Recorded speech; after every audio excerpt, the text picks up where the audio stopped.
harakatlarimizda chuqur mantiq ma'nosi har bir mahallaga yetib borish.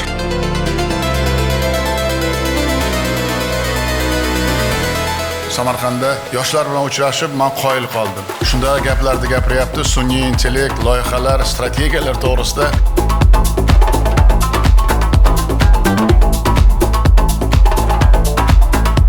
O'zi hamma muammoni yechimi pastda.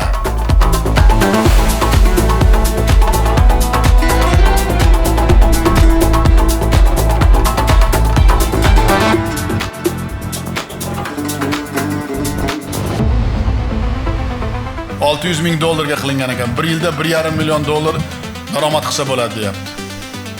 1 gektardan. Qayerda bunday rentabellik korxona bor?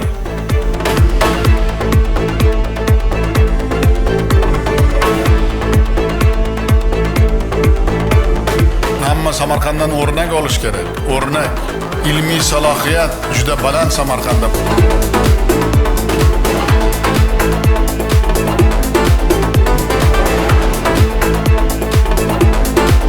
Odamlar sezsin, tartib bor, intizom bor. Mana shunday tahlikali zamonda biz birlashib, odamlarning kayfiyati bilan yashayapmiz.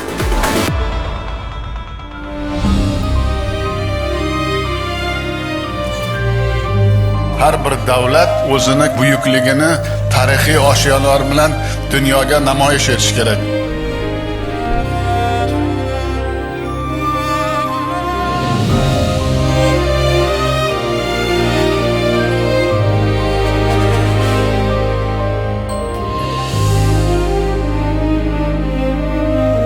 Bunday manzara qayerda bor?